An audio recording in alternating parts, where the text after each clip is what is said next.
Thank you very much. In fact, this is, the chapter number 2 from the morning session. I have, in fact, a longer presentation that I will not use. I will just use some of the slides. And first of all, also, I would like to refer to the first 2 presentations. And I think, well, regarding with skills, and then I say integration into value chain, it's also one way to disseminate and increase knowledge within clusters. And in relation to this upgrading or the growing, of course, I mean, you're referring mainly to employees, and of course there are also other factors to be taken into account in this process. And also our experience is also sectoral. I mean, if you're talking about ICT, or you're talking about automotive or food industry, this evolution of a company may vary a lot. Maybe we can debate that. What I would like to focus on is, in fact, okay, this is a bit, self-promotion because we presented within our organization, let's say, if we Google cluster development or cluster developing countries, UNIDO comes in the top 5 hit in Google, so that means we are quite relevant. And I'm using that, and it's still there in this presentation. We don't need to go about the cluster approach, but I think for UNIDO and what we've been building in India for the years is try to see that we want to have improved performance by networking, by aggregating companies, so that, you have a creation of the social capital and the collective efficiency, and this came out quite clearly in this morning session. And of course, we do through a number of activities, and again, I'm not going to give you, the pain of going through all these elements. But I think what I'd like to take from this point is that cluster, they develop naturally most of the time.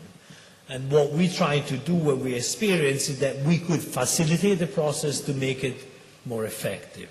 And again, one way that we are realizing is, nowadays, is the linkages with the market.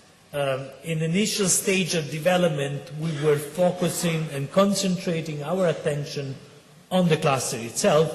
Now we're trying to look more at what is the market demand, how we can backward foster the creation of networking and clustering to reach the market. And then I mentioned in my morning presentation. And I reference to that, what I say, we're looking at how we define also the way we operate is that, and again, if you look at the development scale of a country from a least developed to an emerging countries, and then you look at the size of companies from micro to small and medium, and the sectors itself. So you see that there is a polarization. We tend to work, and again, on micro, poor company in least developed countries, where the focus is more on handicraft, cultural. Now, again, that's with reference to our session now. We have example where we are already at that stage, even if it's a poor micro enterprises work, we can already link into to markets. And I give you an example. In Tunisia, very small group or small producer, wood carving. Well, we managed by upgrading them, by helping to redesign, by meeting standards, to produce goods that were purchased. They have a continuous contract with a major retailer in Europe.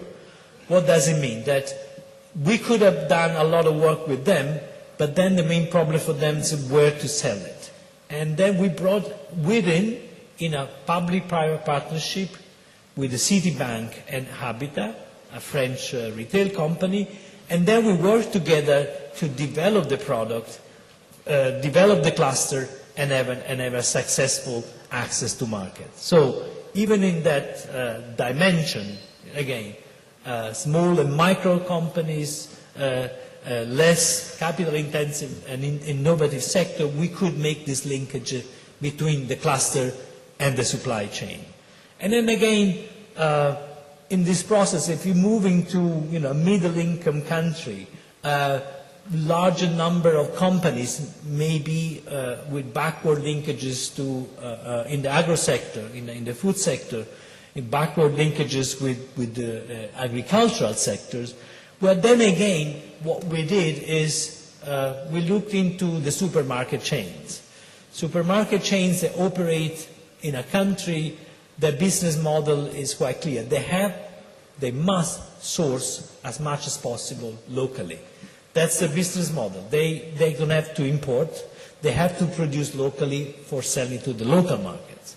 So, and again, what we did, for example, in Egypt, we had also a small pilot in India, in Russia, now we're doing it in Malaysia, for example, we did it in Zambia, is that we partner with the supermarket chains. And again, they need, when they operate locally, local sourcing. How they can do it, they need a certain quantity. They need the quality, and they have to respect environmental and social regulations. What we did is, we again work on identify clusters related to dairy products, horticulture, meat processing. And in parallel, we did two things. What is the demand that was set by the buyers? What are the standards and that already was set by the buyers and by the local regulations? And then we aggregate suppliers that could reach the quantity. Because the big problem for them was, we need to source tons of tomatoes or chickens or any other products or even, processed food. And they have to, locally, nobody could be able to provide that. So joint forces in a public-private partnership, again, enable us to foster the cluster development, improving the quality and sustainability, and then finding a market. And then again, the third, if you're moving up the scale, and again, it was mentioned today about the automotive sector, who's very, more complex type of value chain, where you have the OEM, we have tier 1, tier 2, tier 3 of the, in the supply chain. We have also quite a big experience in India in that sector. And then, of course, the focus for the country we're working on that is, the emerging countries, the more the middle income. And companies tend to be medium, even though we focus on maybe a tier 2 of the supply chain. What is the focus is to increase their competitiveness. And then again, another example, and I say we have, I have it in the slides, but I don't need to show it to you, is that very good example is between Russia and Slovenia. So there are two countries in Europe, and what we did is that we have worked with a cluster in Slovenia, and they were expanding their supply chain. They need component manufacturers in Europe for certain type of products to serve a certain number of OEMs. What we did is that we established a linkage between the cluster that was already established in Slovenia with a cluster that was under creation in Russia. And we reached to the extent that the know-how was transferred and they established a partnership between the two clusters. What happened now, and in fact the project is having a second phase, is that they are integrating themselves and together they can supply the OEM, BMW and the other ones. And again, what we learn out of that is that isolation and work in isolation for a niche market, it is possible. But if you look into a different dimension, the integration into global regional value chain, then the cluster dimension becomes even more relevant. You have to reach quality standards, but you have to reach a certain quantity. And the quantity is often a very strong barrier to entry into the global chain. And that's why clustering become a very relevant solution. And I will conclude that, because otherwise I say I have about 30, 40 slides, but I will not bother you with that. Thank you.